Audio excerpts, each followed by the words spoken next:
Welcome to the most exciting video with scariest stories you've ever heard. Before we jump in, hit the subscribe button and become part of the Dark Whispers crew. Drop a comment and tell me where you're tuning in from. Let's chat. The story is about Ed Harlan coming out of the woods unaccompanied. Ed and his friends usually went hunting on the quiet side in the early hours and always returned way after dark. No one thought much of it since there weren't many deer around. Ed appeared on Main Street this particular day dressed in full hunting gear and carrying a gun. Everyone watched him closely. He walked into a bar and ordered whiskey. He looked white like a ghost and had dark circles around him. He had blood spots on his hands. The sheriff asked him about his friends. Ed whispered that the forests had taken them. Ed was charged with their murder, and it was said they could not be found since wild animals had likely eaten them. The town was to hearing the gossip. A small town had one road in and out. People there led quiet lives. The worst problems there were the odd drunk driver and domestic fights. And yet, there Ed was with his friends dead. This shocked everyone. Ed was friendly. He might have bent a few hunting rules, but was a good family man. How could he do this to his friends? There must be some mistake, or an accident, or a wild animal. But in small towns, the gossip is never good. People whispered of Ed's drinking. They talked of a temper he hid behind his smile. The woods can be dark. Maybe they just became too dark one day. The next morning, the sheriff went into those woods with men and dogs. They looked for the missing hunters, who were only seen as 3 trucks drove into town for the search party at dawn. Now this was like a hero's welcome. Besides, the widows wanted their men found dead or alive to lay them to rest. I worked that lunch hour at a diner when screeching tires caught my ear. The search team had returned early, but they had bad news. The bodies were not there.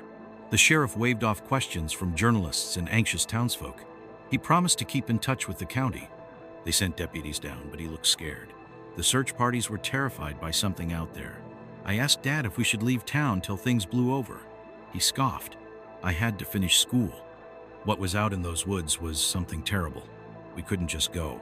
Mom, too, said those who left were overreacting. There was a suspect. No one was still out there creeping about.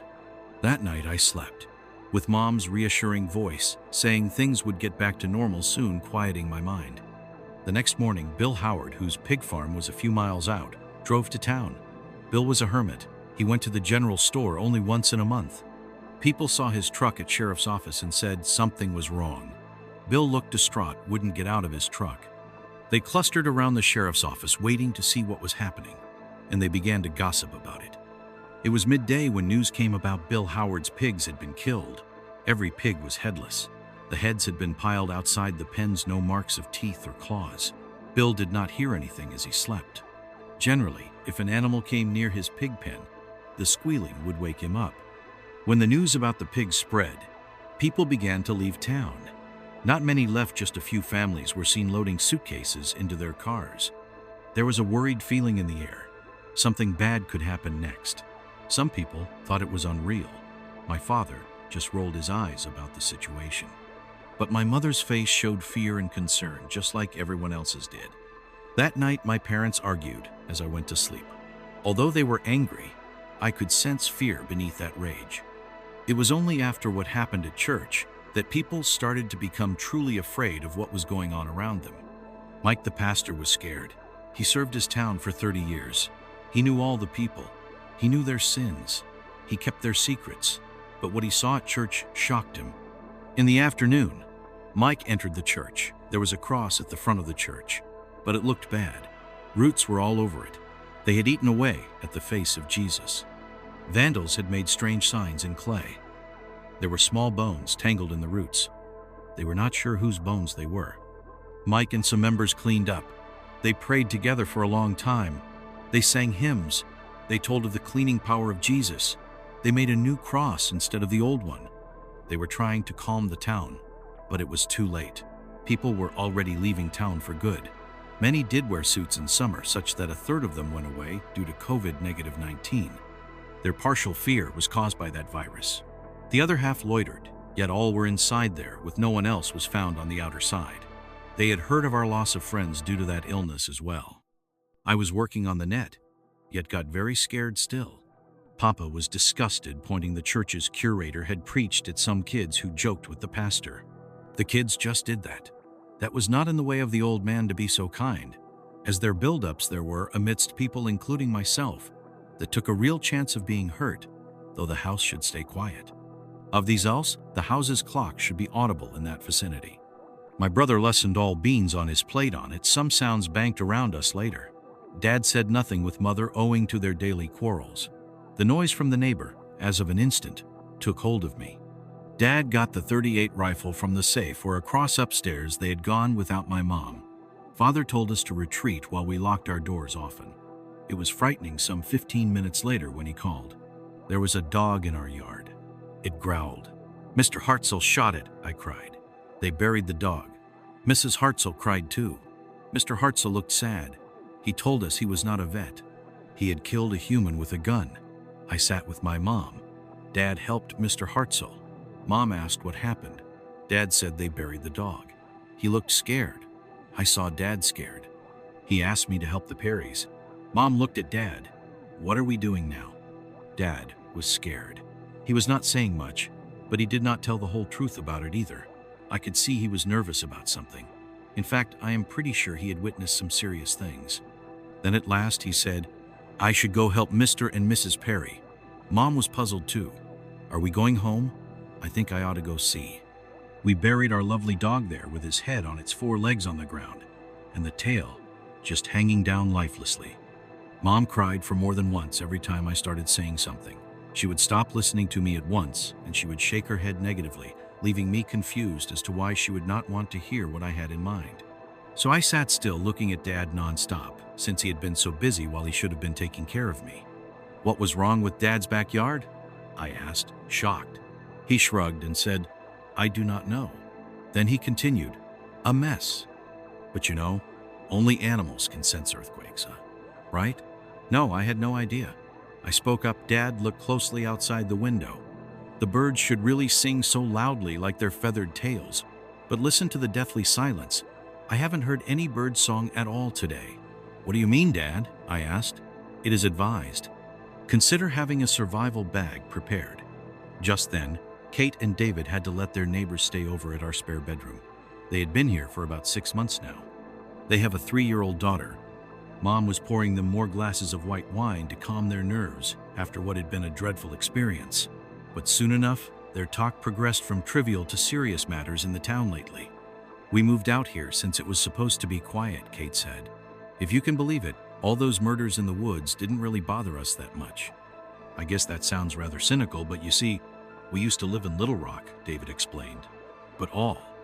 "David, please don't talk about that," Kate said quietly. Her voice was shaking. "I'm sorry. I may have gone overboard," David replied. "But these murders, the hogs in the church, they are all linked together somehow." Mom interrupted as Dad entered, talking to the sheriff on his cell phone. "Okay, I spoke with the sheriff," he said. "Many forest rangers will arrive tomorrow morning." About the dog, he said seriously. "I had personally asked if it was all right for me to take care of it." "In the morning?" the sheriff said. "They're waiting for extra people. Besides, let's wait, the animals killed someone," being real sigh on it. When I pressed him, he told me missed calls from other families. Mom tried contacting some of families who left after our neighbor announced he was going to get his shotgun from his abandoned home. We heard scraping sounds from the woods, like a rough old bow on rusty violin strings. "What is that noise?" Dad told us to get inside. I clenched my heart tight as we went in with Dad's revolver drawn in the dark. Hours passed while the vile violin drone made sleeping almost impossible. The men in the television room had arms close by. The next thing I knew, Dad shook me awake in the red light. "Don't speak, get up," he said. I sat up suddenly and put on my shoes. As we went downstairs, I wanted to know what the red light was. Dad handed me my baseball bat, saying, "It's outside." I froze because Dad and my Uncle Dave heard movement outside right after the violin stopped. That red glow filled the whole house. Just 3 of us kids were sneaking through the grass. I heard from inside, and no one knew what it was. We hung back between the 2 windows. Someone bent down on the other side of the wall and looked sideways. A pair of jerks gunned down the question. As I pushed a bit more, it just bent down further, closer. "What on earth is that?" I murmured. "Could it be Dad?" A shotgun slid into place. All loud was made the round of terrible creak. Our picking of the door where Dad was, waiting for my return. It was, "This is my house? Get off now before somebody gets hurt to the part I told you not to do," Dad bellowed. "No," I bleated. "I'm just 15, cannot. It's wrong what's been happening before twice." I burst out crying. Dad asked, "Alex, call someone, the sheriff, come on." I took my phone, for I wasn't even that shy while dialing 911, or else it got called busy. I waited. It still didn't go through. Dad said, "Let me try." "Try again, man. Take your time," I did. But there was a banging sound on the door. I was scared. "Oh God, the neighbor had a shotgun. You break in here, and we will shoot you." Dad said, "If they break in here, you shoot." Dad said, "Smash the light outside." Seemed brighter. The door was shaking. Even our neighbor's baby was crying. "Get away from the door, or we shoot Dad," said. The banging stopped. Suddenly, I wonder where it went. After a few moments of dark silence where we could hear our neighbor's baby crying, Dad whispered, "I don't know, should we check?" "No, we are not going out there." Dad said, "Leave it to me. I'm watching here while he heads upstairs."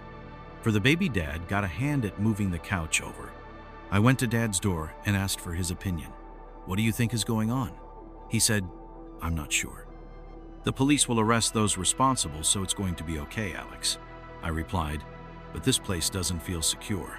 And asked again, "What shall we do?" And Dad replied, "Nothing can be done without daylight. We'll tell the sheriff tomorrow, but many others will think the same. I'll try again later. Ask as well, but don't expect a reply. We're not the only ones who had the knock tonight. Go up and check on your mother and sleep if possible." Dad finished my sentence. I wanted to sleep, yet Mother was also visited like that when the window was broken. The sheriff's deputies were sent to announce a town meeting. They were in cars on streets. Within an hour, almost 100 frightened citizens were gathering inside a newly blessed church, as it should be. People were noisy due to wishing to know facts, and opposing the mayor and sheriff for failing. They could not urge the sheriff, which was not reachable, hence, they didn't get assistance whenever they rang police. I don't have answers to the questions you asked. The crowd was tense and quiet. I called for deputies a week ago and was told they were on their way, but they never arrived, nor could be got in touch with. Whisperings of fear spread through the assembly. I couldn't contact the families who left town after the incidents. Their phones are off. They seem to have vanished. The fearful whispers turned into frightened murmurings. I don't know who has attacked this town. I couldn't do more that night. I would suggest a voluntary mass evacuation starting tomorrow morning. Somebody shouted out that waiting is long. The panic started among the townsfolk. We have survived this much time. Has anyone been harmed last night? Let's check around. Maybe this is just a scare tactic. But I don't take risks. So where are the males? As we went through the front door of Ted's house, we saw a shock of blood on the wall. Ted lay dead in the doorway of his child's bedroom, his eyes as blank as a white sky. The wallpaper was covered with bright cartoons, and in one corner was a small bloody smear, and we all knew that Ted's parents were in a world of hurt. Outside on the lawn was Ted's friend. He looked sick as he buried his face into his hands. The little group stood together for a while, crying silently for Ted. Then one man shouted out, "We've got to do something." I thought of how we had just heard about the murders of Tanya and Greg. I felt a shiver run down my spine at the memory of their dead bodies lying on the floor of their photo shop. I hope that it will not happen again. Most people were packed into a truck. Systems and things thus had been stored away hastily since they were afraid. There was a sheriff's car at the head of the line. The sheriff led a bunch of armed men. The sheriff then spoke to the people. We had to wait, but had little light left. Later, the convoy drove off with me at the back. In a year, I woke up due to noise. I then saw my home and asked myself if I would ever return. We drove out of town and noticed the trees were larger. Their branches were thick and leafy. Such life blocked out the light. Barks were uneven. The trees seemed they had entangled each other. Thus, shadows occupied them. Dad was driving, and Mum and I looked at the other road, and suddenly, Bunkerville appeared. We were in a car, anxious to find out what caused the delay. There were large potholes on our route, further adding difficulty. We had to come out and walk past the roadblocks to view the trees had come through the tarmac. It made it impassable. It was scary. The trees blocked us from proceeding for a long time. Cars in front of us were also stuck. We had to vacate our cars and see what was going on. When we drew closer, we were shocked to see huge trees have pushed their way up through the asphalt along the road. This wasn't a common occurrence, thus we all felt shaken when we saw this happening. Many people, when visioning this barbaric destruction, zoomed in after inspecting this road only to learn one thing. Some people had not yet gone back, and that they were going home at the end of all this. The armed escorts had even started their chainsaws engines and cut the trees using various tools so as to create another pathway through the numerous fallen branches onto the road, but they can go back to town as a result of this. From the look of it, they were indeed determined with almost everything was that necessary in order to take out those trees on their way without delaying them further. Today it was hard to believe that there were trees that stood firm and strong by the side of our road. I mean, how did they manage to grow so high and wide? It was just not possible. Oh my God, look there. My mom pointed out something strange. It was at the base of one giant pine tree. A black and ugly fungus was gleaming. It was unlike anything I had seen before. It looked disgusting somehow. I was disappointed with myself not to notice that someone else had fallen down in front of me. There was blood beneath his head, and a lot of people crowded around him yelling out his name. Then came those terrible ghastly bodies, which had horns protruding through their matted hair as they rushed out from the trees on both sides. I should have ducked. It all happened really very quickly. When they stormed towards us with claws and teeth, the people began to jump back into their cars for safety. But unfortunately, the way back was blocked. The beast was sprayed with red mist. It was chaotic. One creature rushed at us screaming. I shot it with my .38. It fell but kept crawling. I had my bat. I crushed it. No mercy. Dad finally made me stop. Blood was on my arms. The thing lay dead. Shaking, I faced two screams that chilled blood. A woman had a claymore. She wore a headdress made from jungle grass. They attacked with sticks. They climbed hills. There were some bloody marks. Our first death was from a well-thrown rock. The remaining bodies were unhurt, but still alive with bullets inside them. We were in trouble when everyone realized there were bodies lying around. They weren't wild beasts. They used to live in our town. During the night, many lives were lost. We couldn't mourn, though. We were still alive. You must go home. We buried the dead. We felt bad about all the blood. We were hopeful, too. After helping the sick people, we left that place. From a far-off road, we saw the sheriff driving his car. It was a ghost town. No one was around. Everyone followed the sheriff back to his office. The sheriff opened the gun locker. He gave guns and bullets to the ones that needed them. Somebody's cell phone did not work, and it made many of us scared. The sheriff had a satellite phone. He called for help, but the voice on the call was distorted. It was bad on our end. The sheriff was shouting into the radio. We could hear him, but not well. We had to listen hard to get the message. He needed help. The air ambulances were slow in coming. We had enough time for 3 helicopters to pick up the injured from the raid in town. Women, children, and the wounded would go first. The others had to wait. The night was quiet and eerie. We were scared, jammed together. No sounds of life or crickets were heard at all. Dad and I were arguing quietly. I did not want to fly in early helicopters. I had not abandoned him. It was a child anymore. I expected him to yell, but he didn't. Instead, he was sad. He said he couldn't bear to watch me die. It was horrible. Am I going to keep looking up at the guy who's in charge of deaths no matter how much you hate it? Or are you just going to block your mind from what he went through out there? Once the strong arms of law shows just what trouble there is. For me right now, inside your awake mind. But Noel said anything about. Ed just nodded as he strode forward towards a cabinet manor. Like, hence when I lay over some ineffective bombarding, it could not be helped than coming back home that men got tired through their effort from hurting. Instead, made up the minds off a man. Yes, I do not deserve sympathy finally. However, there does not seem to live as if he had lost anything. When he started smoking momentarily, you would notice the manner he becomes stiff, and this will be, to let his dreams lost. Load into the gun, I kept on watching the way they speak things. Where 12 a.m. before in order to then listen. That was what he went through, to walk back, but then said nothing anymore when birds sounded helicopters with light. Immediately one was thinking about the war, far away. They landed near the lighted area near the intersection. Dust and debris were blown. We helped the injured on the choppers. The sound of the chopper blades was loud, while the injured people screamed for safety. Out of the remaining 11 of us, only a few were left in a week, as fear was all over their faces. I then thought that after the attack, they also heard chainsaws and axes splitting wood, which made the monsters come out from the woods. We started making county sheriff's office secure using hammers and nails. There were lights and torches, and men took turns looking at the tree line. The sheriff asked my dad if I could shoot. Dad said I had fired a .22 with Grandpa. He gave me his .38. The sheriff was not sure, but he had the deputy get me a .22, which I could handle. I did not met proud, I felt responsible. The ice broke, it was a crisis. When I noticed the flashlights flickering outside, my father called me on. I see dead lights. I was afraid with the way outside gone in the dark and I better get a light. My truck's siren light also went off, so we were in total darkness. The candles lit to help break the tension. I think the power is out all over town, one deputy told another officer. Things were still very quiet when they say be ready.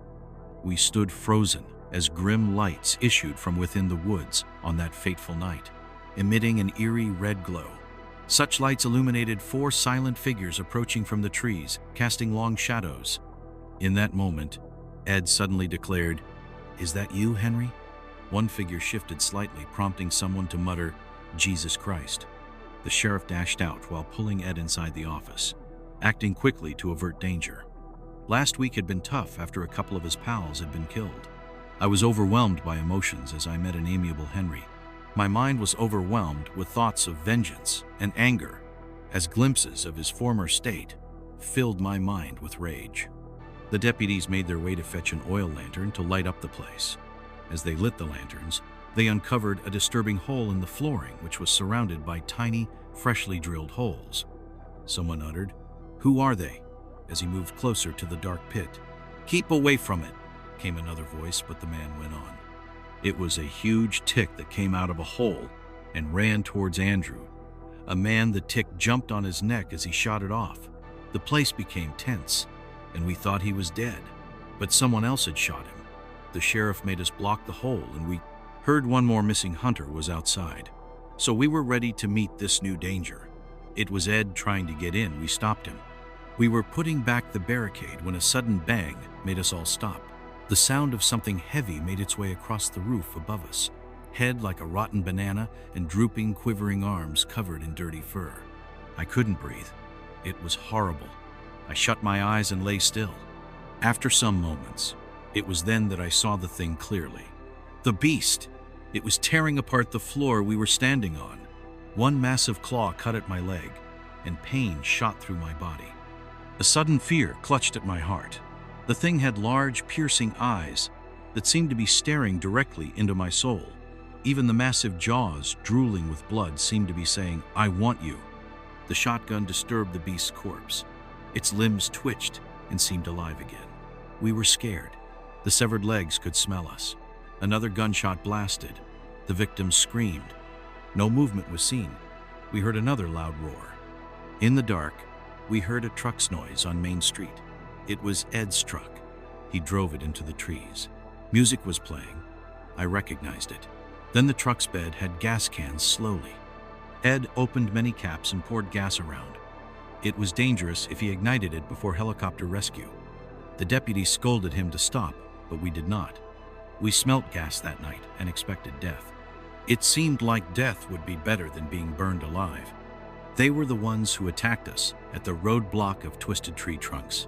However, it wasn't long before those invaders fell asleep there.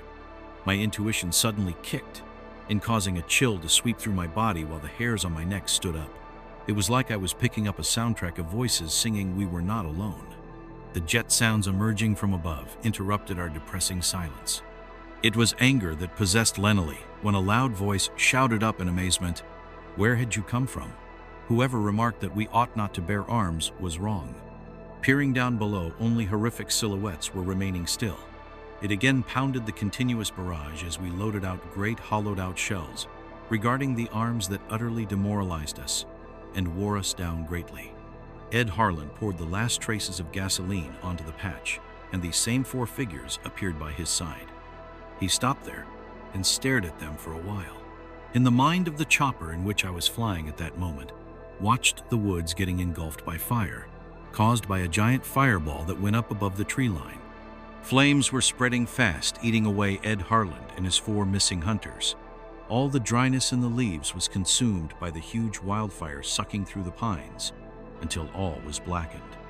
Then several buildings at town's edge began burning one after another. Trees also went down quickly, with each of them being devoured by the fire.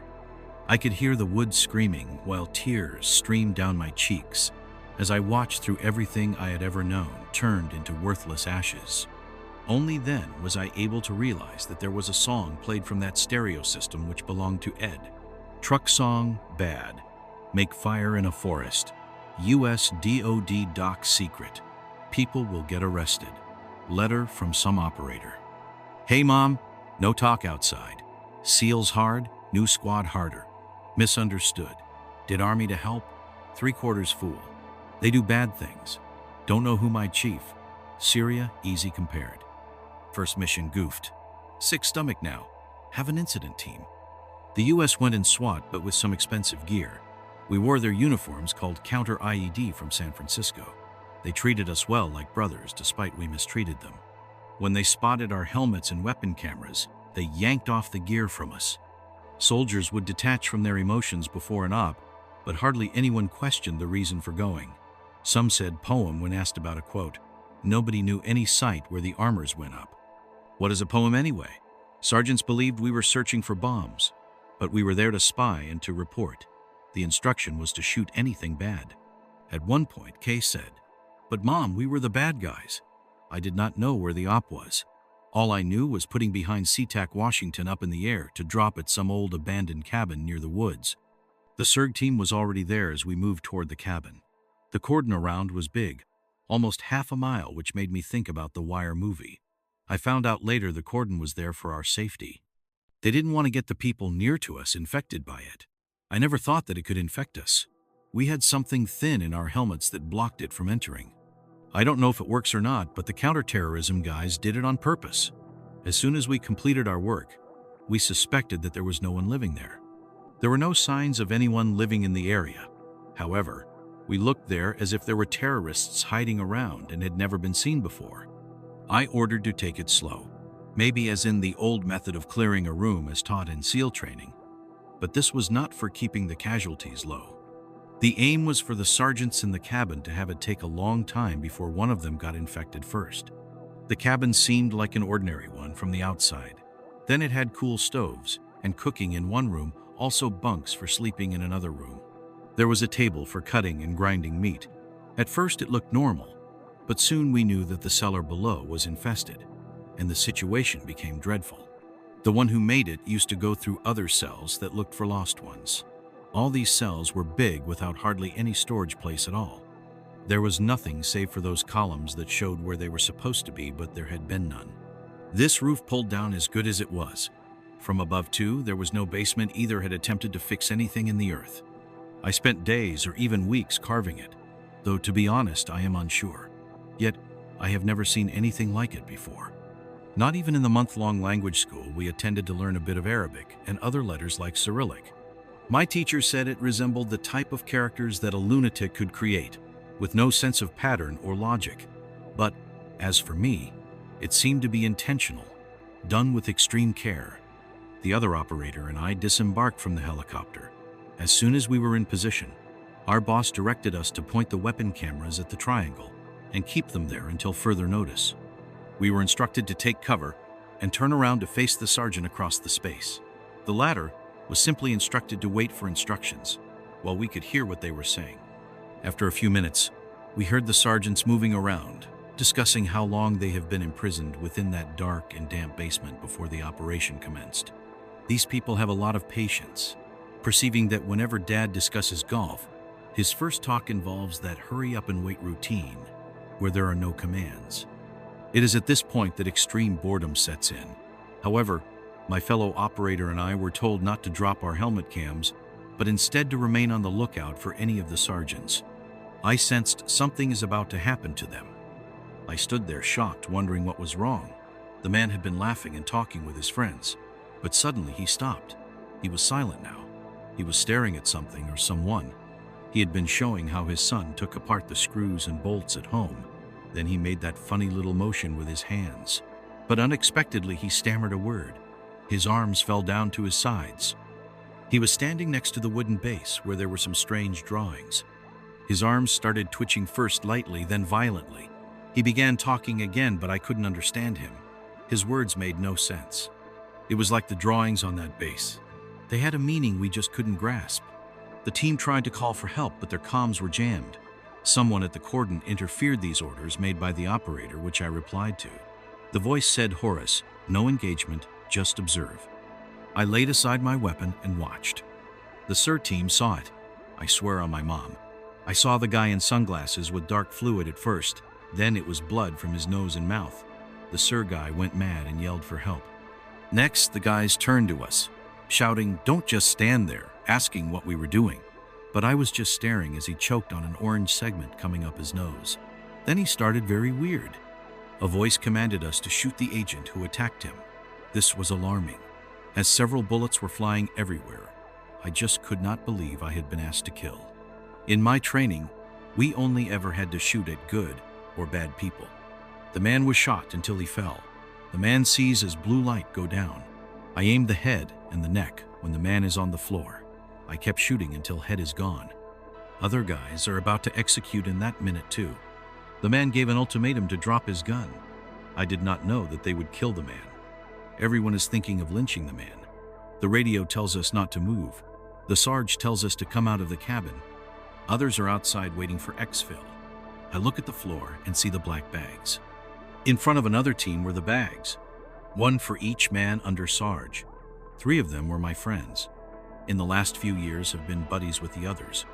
There was a strange orange casket I had not seen before. I guessed I knew which staff member was to be placed in it. Apis and I needed to wait while the team in black uniforms got the body of their comrade. Only 2 men came back carrying the orange bag. Suddenly, I heard a loud bang. Then there were shots, but soon it became quiet. A voice said, "Well done, boys." I turned around. There stood a man in a tweed suit with 2 agents just like on television. He looked and spoke like a librarian. He told Apis to go get the samples while he smiled at me. He warned me not to be hesitant next time, it would hurt the mission if I wasn't swift in obeying orders. He was kind of hinting at some news back in Mide Mami about 4 FBI agents being killed. We do not know whether the people killed in the raid were heroes or whether they preferred to be blown up instead of captured. The truth is we killed their accomplices. I cannot accept my being a part of this. I will find the means to write to you following my arrival at a base after I've escaped, but there's a great chance they'll be searching for. Therefore, I cannot be back at home presently. Once a traitor, it's best to return from the dead. With regard to my father, Steph, when I've read this note, then please burn it. If they come across it, then it would cause them to know I told you about my escape. What will they do to you if they catch me? Please be cautious and do not speak to Dad. Love you, Mummy. Jake. Operator number 734,812 was captured by AFDS within the vicinity of the Foundation buildings after making an effort to run away on the 18th of March, 2017. After that, he was slaughtered following the false records inserted into his Navy Psyche history by those taking charge of sending him off. This work was shared with all other observers, thereby concluding that Operator 734,812 was afflicted with PTSD, which made itself known during the Beach War while he was still employed at this place. Foundation Officer 734,812 has been reported to the National Missing Persons Database. This will continue until the case is settled. The director wants a thorough review of the psychological tests for recruits, and new rules are coming soon. We met SCP-4271-195, but we must make sure new recruits are mentally ready before they go out there. The Foundation's secret must be kept at all costs. We can't let this happen again. Assistant Director, Acre 002-696, Music. Music. I still remember that morning clearly at about 6 a.m. I was getting ready for work when I heard a strange high-pitched sound coming from the closet where the water heater was located. This noise woke me up, and as I was not a morning person, I was really irritated by it. It was only fair that David checked it out. After all, it was also one of his days off. My sleep problem would really get on my nerves. However, he grumbled, got out of bed, and went over to open the closet door. Upon opening it, he got shocked at what he saw. I heard a strange noise from the closet. I was in bed, surprised to see David in the dark. He had messy hair. Our faces showed no the word. I panicked but also smiled. My hair looked like a bird's nest. Janet asked where the mistake came from. The answer she got had a few flaws but helped them find common ground. She wanted to connect her server, but there were no instructions for SSH key creation. My daughter makes me send a fax to her teacher. She feared appearing ungrateful. The fax shows proof of purchase and return information, including the customer's name. I imagined calling my manager. I could use having a child as an excuse not to work. Since I was behind on the team project, I had trouble concentrating. I kept texting David for the new updates, which he gave. I then tried calling CPS since 9:30, but stood on hold until 9:45. The woman thought it was a prank at first, but soon believed me. To begin with, this was the matter of the cute baby that was to be taken care of right away, while the rest of the issues could be resolved later. David informed me that as we are handling a newborn, we were the next ones on the list, and the careful caregiver would arrive at our place by 11 a.m. This would be such a relief for me, but I still had unanswered questions, which we would settle upon later, the major one being how it ended up there. However, there was a chance that someone had put it in the closet, since the back wall was almost similar to ours. Besides, nothing could stop the thief from removing the one at the wall section and putting a new one. Even our sleep silence could not have hidden this away. The only thought was that somebody could have done it without our notice. When I texted him at 11 a.m., he said that they were still waiting for him to get to our place. Also, they could maybe delay because of other tasks, so I needed patience.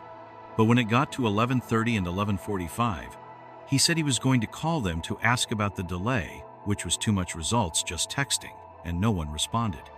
The phone call was repeated many times, and I didn't even get a response till I took lunch at 12:30 p.m. It was quite far away, about 20 minutes drive from my office to the apartments where we used to stay. As I was midway, I received an unknown caller, which I answered using my hands-free. "Hi there, may I talk to Katie Weston, please?" An agent spoke to me. I said, "This is Mona West from Child Protective Services. My boyfriend called this morning about a baby found abandoned at our place. The driver with whom we communicated could not get into the apartment number he was given. Please call us back as soon as you can to set up another pickup." The driver sounded irritated and nervous, as if he was going to fail at any critical task. "Of course, we will get back to you guys as fast as we can stop," I said, not understanding why David did not open the door. The caller hung up, and I became more anxious the whole trip. I parked at our apartment building and turned off the engine with shaking hands. I rushed to the back door and entered. Up the stairs I went, down the hallway to our flat when I inserted my key to unlock the door. I shouted David, but no response came forth. I suspect he took the little baby to the hospital, yet I could not understand what I found in our sitting room. I had hoped to get answers about what happened, but instead, what I was met with was bizarre and beyond the ken of man. The body lying there on the wooden floor could hardly be identified as human. Its clothes were torn, soaked in blood and flesh that had been torn from the body. Oh, how gruesome it looked like. There were no eyes, no face, as well as most of the body parts missing. The abdomen had almost become empty. There were two adults near the body tearing chunks from it. They were bald and had blood all over them. I could not believe they could eat themselves. I saw one of them had a face like David. This David was once a friend of mine. I just could not look. It was David's face, but there was no way it could be him. It was only that childlike sound in his mouth and the wanting look in his eyes. I had those strange feelings for him which I shall never forget. He no longer looked like myself again, yet at the same time, something deep down inside saying that this should not be how my friend used to be at all. Suddenly, away from myself, everything here stopped being reality. All around these monsters, which was one time normal people became unreal, as they started coming closer towards me while their eyes saying something like, "Help us," but nobody could move towards them anyway. There was a dark and hostile figure near me that seemed to have dark energy. It changed expression, got taller and broader, like the light was too dim to see. What if the dog truly is the devil? What if he is after me? I will respond to William Faulkner's email that clearly explains my thoughts when I understand his world. One dragged me by the arm into the van abruptly. I demanded to know what was happening, insisting I wasn't a criminal nor murder. I begged them to listen, but they didn't care. They placed black riot cuffs on my wrist and blindfolded me, also putting noise-canceling earmuffs on my head. In any other conditions, I would make a fuss, but after what I had seen and heard, I had no choice but to comply. Then, as the van began to move, I started to shake and cry. I couldn't understand all that had happened. Though David's face was in the apartment, I knew he was dead. Held only by my heart, higher up we traveled in the van. The van engine stopped. I sat in a plastic chair, blindfolded and without hearing. A man was in front of me. He seemed friendly, but was like a teacher. He wore a tweed jacket and had curly hair, which was almost bald. His voice was calm, like a father's, but it worried me. "Hello, Katie. I'm Wendell. How are you today?" I had just woken up from a bad dream. I thought of my dead boyfriend. "Where am I?" I asked through tears. "You are safe now, but..." I was greatly saddened. As I spoke, my eyes filled with tears. The man looked amused. "What do you mean by thing? It ate him." I remembered the awful scene. When I answered, my voice was strained. I was horrified, like what I saw on television. "No, it is a reaction of stress," the man said. "It is okay to think there is a monster when there has been such a tragedy." But I was not rejecting the fact. "There was a baby," I insisted. Katie was not telling the truth. It was abnormal to have such many things at once. She stopped me, saying, "There was no baby. This is grief, not reality. It is possible to get help." I said this man was saying things that were not real. "You are a liar. The truth killed my boyfriend. I saw it," I told him. "The thing ate David's face." The man was looking into my eyes as I said these words.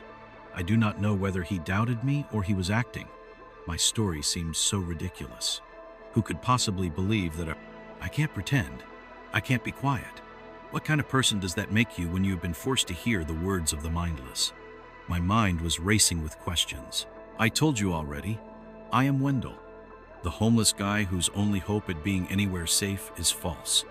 They cannot lock you up if you do not accept to be safeguarded. They threaten you with the god-awful asylum this way. Either you lie or they will put you there. Everything will be fine, Katie." They go ahead to say they would help me, but yet under the circumstances. They told me their boss has insurances in place covering things like therapy services or medicine like Wellbutrin they said would work miracles. I am not ready at the moment, though.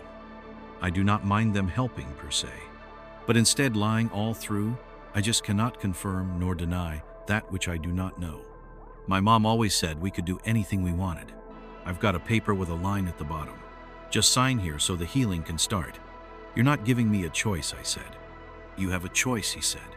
"Your choice is to help David's family or to hurt them. Sign this paper so the company pays them a good money." David had no money saved or life insurance. If they don't know the truth, at least they can have money for life. I need a pen.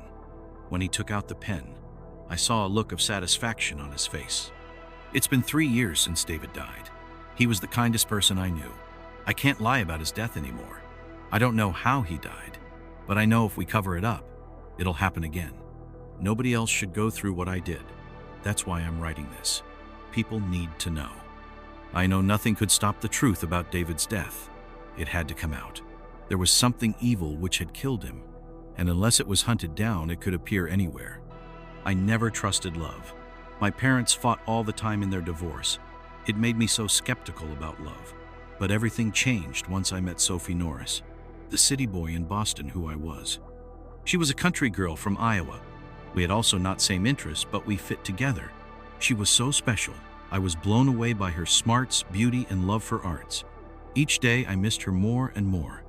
During summer, I went to see her family on their farm. It was exciting, but I felt nervous too. Although she had modern thoughts, she still had some old-fashioned values. So that's how I behaved in order to fit in with her family. She had won over her parents. I packed my belongings and drove 19 hours to Iowa. On the way, I stayed overnight at a Detroit motel.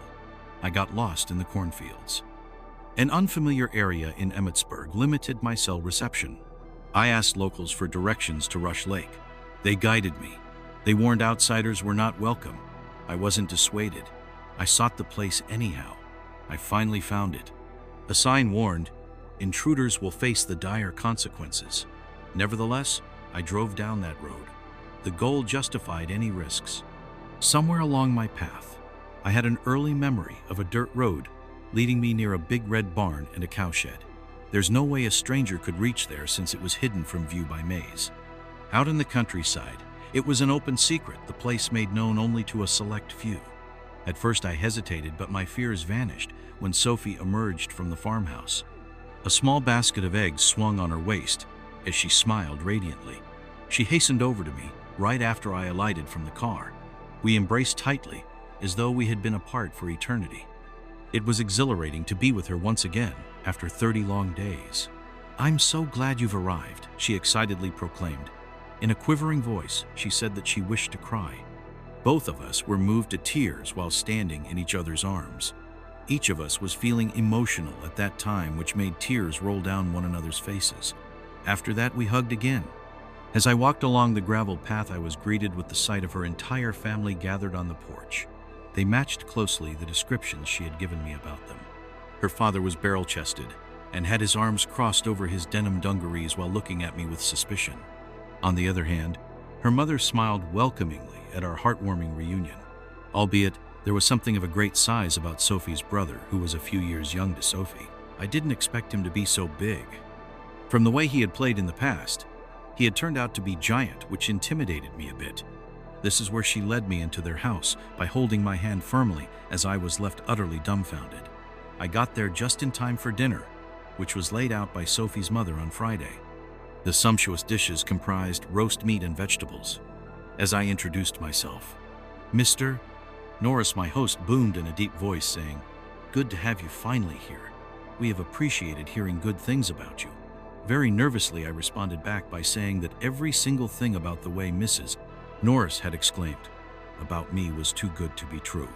But still she admonished me, "Don't be impolite. This young man has traveled a great distance to come here."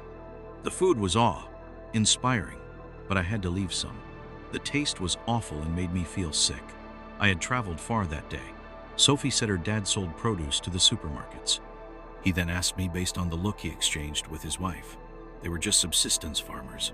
Mr. Norris asked in an apologetic voice, "I have been lucky with a few investments I made." I admire the way that he does it. One must work hard to achieve success. I did not get to college as my parents could not afford it. For a sensible, cool dude like me, that was an irritating remark. He asked what happened. I felt it was crucial to experience rendering services to those who needed them, and also the benefits of being industrious. It is self-evident that you had labored so hard to settle college fees. It sounds ironic that the praise I intended to reward Mr. Norris with was not worth that noble father of Sophie ears. The mother did get her daughter to be loved. "I'm so sorry about the way my husband behaves. He loves his daughter too much. This means he sometimes isn't good at socializing. I know he's unprotected.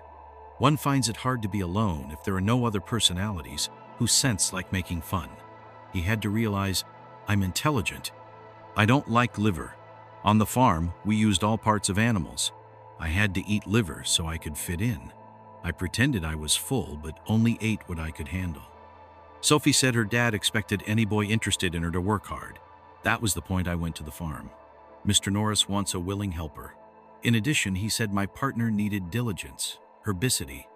I am hard worker too, but at the harbor, it just involves lifting heavy boxes, even though it's tough for that reason.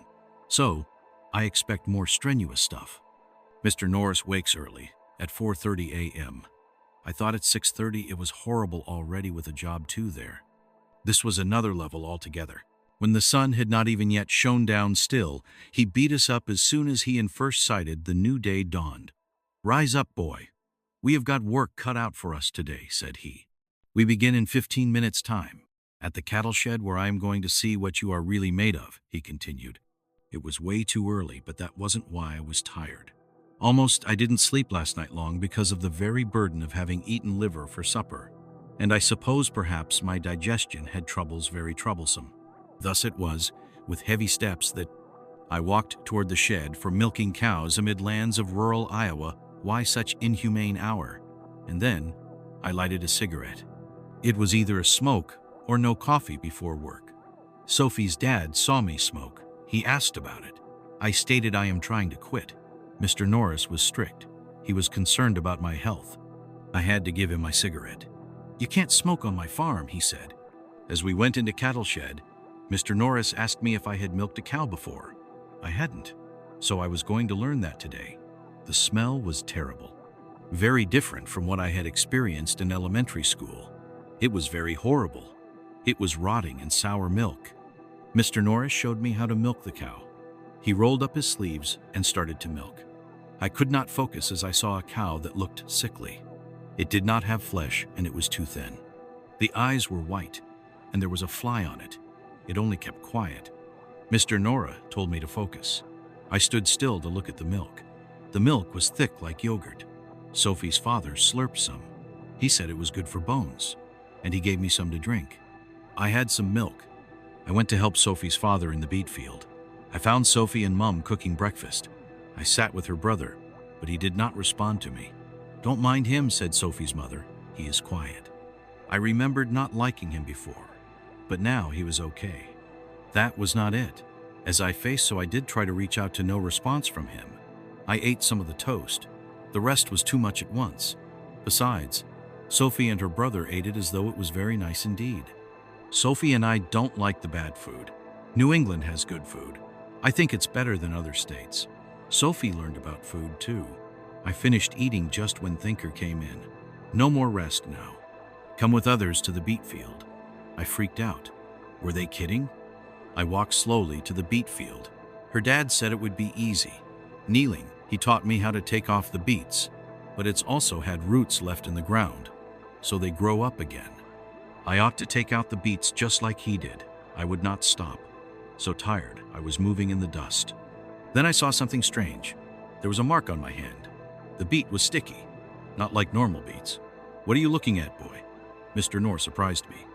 "Are those fresh beets supposed to bleed sometimes?" "Yes, but the best beets are the best kind of beets in the world. This is a filthy country. That place is full of ugly things. I don't want to listen to his silly talk. I just want to get the job done. I'll fill another basket of beets. After that, I have to help with the corn." He left grumbling, but all I could think about was his strong face as I began working away at the beets again. I am a city guy, hence I was unfamiliar here. So why should I complain about what they produce? I concentrated on Sophie as I worked. By noon, I met Mr. Norris in the cornfield. "You've done well with the beets.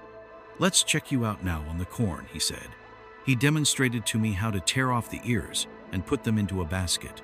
He soon went away again. I found it simple compared to pulling beets. The constant motion had caused me to have aches in my shoulder. As a contrast, I got a strange feeling when it came to corn. The husks felt like old dried skin. It was like a scab over a cut or graze. And there was another oddity. I noticed a little heart-shaped dark bump on one of them. I also perceived an old tattoo underneath that bump. At that moment, I heard something stirring in the cornfield behind me. "Mr. Norris, is that you?" I yelled out, but nobody answered me. I turned my face toward the wide green field of tall stubs before me. I cautiously moved a few steps closer. I noticed a noise there. Someone or something was in behind the tall corn stalks very close to where I was standing now and hidden from my view. As I moved along the roads with a bad feeling in my mind that the worst would happen next, a dark pair of eyes appeared to me out of the shadows. The moment the being looked at me eye to eye, it darted through the field of corn the opposite way grouch. In the meantime, I didn't know what a strange beast I was standing there, but it was small and had a thick coat of fur, which was almost black for some time. After the faint rustling stopped, there was a deathly quiet lingered in the air. Soon, I heard a man's gruff voice, the only sound behind me shake the silence. "Off? Do you need my help, boy?" The voice was Mr. Norris's, who almost scared me death that day. Again, however, Jesus. Whoa! I thought I saw something over there in the field. What was it exactly? I think it was a pig. We haven't got any pigs on this land. Boy, we got just cows, only it really looked like a pig, which was strange. It was all covered in hair. This thick black well might be a wild pig.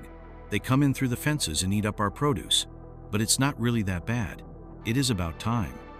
I pick up my shotgun and go back out into the pitch black, out there to make sure the meat comes fresh to the table tomorrow. Yeah, maybe it's a real headache to keep intruders away. And I'm struggling with the same problem at the harbor, but we can't really aim at anybody with a shotgun. Following the sequence of events, we all joined in on a hearty laugh. His laughter didn't last, though. And I thought about another matter that linked a question. So then, are you telling me that all of your stuff is organic, Mr. Norris?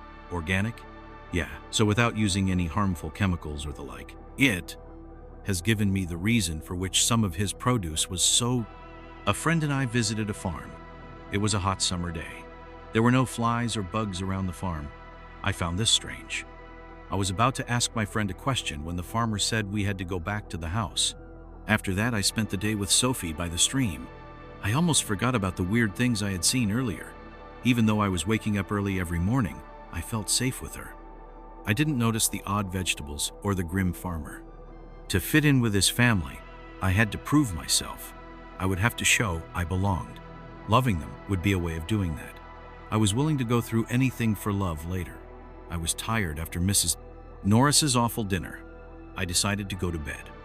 Sophie's engrossing criticism of the foolishness of our hearts enabled me to get some sleep after a laborious day at the home of Mrs. Norris. However, I woke up feeling sick due to the fact that I had eaten so much of her bad food, and I had to go to the washroom to vomit. At that time, I heard a quarrel taking place below. For the living, I knew that Mr. and Mrs. Norris were arguing in the kitchen about their children having escaped. Mrs. Norris was worried while her husband was assuring her that he knew how to handle children and was not afraid of them anymore. Mrs. Norris was imploring her husband to be cautious when he went outside, but Mr. Norris kept on insisting that he knew how to do that. While he was coming down the stairs, I could hear him stopping at certain intervals, indicating that he was packing something for himself. I was thinking about it. As Sophie came in after swimming across the hallway, it was the most amazing thing ever, waking up with no Mr. Norris scolding me, but just Sophie. Dad had gone to work, and Sophie came as she crept into my bed. Then I wrapped my arms around her and we spent a full Sunday together, just like we did in Boston, which made me feel extremely cheerful. It felt perfect and whole again at that moment. Soon after, we were all back in the kitchen. Mrs. Norris asked Sophie when I would be left behind. "For sure, let Dad take you. He'll leave the farm steadily fixing whatever he is to fix, while he gets other chores done. It might take quite a long time before he returns back home in the evening." Yes, there's no problem at all, such that Sophie and I will maintain the homestead here while we wait for you guys. Enjoy yourselves on this last Alex's day here. Thanks. Sophie's mother was a decent lady, though, wondering how she accepted to marry such a man, and the other things learned through the way home after Mrs. Norris had departed was always her son Sophie, and I ran quickly to her room so that Love What Young Ones Do could commence. Watching Mr. Norris dress and leave quickly excited, both Sophie and I, we made up for lost time after months apart.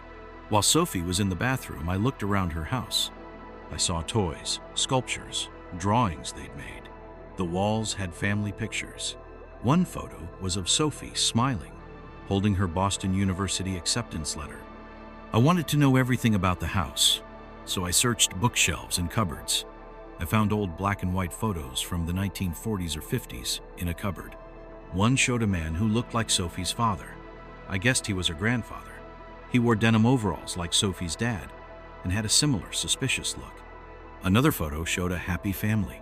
It had a mother, father, son, and daughter standing in front of the red barn, which was also at the house. All members of this family resembled Sophie's family.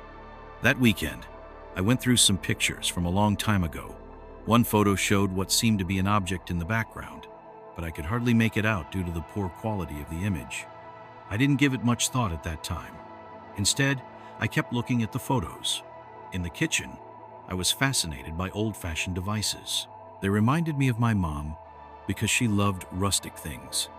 I imagined her horror at the clutter. Then, I stumbled on the pantry. The home-canned vegetables were products from the farm. My uncle owned a pawn shop. He used to tell me of tricks people played with fake silver. There was this one time he told me there were hallmarks that could point out pure silver.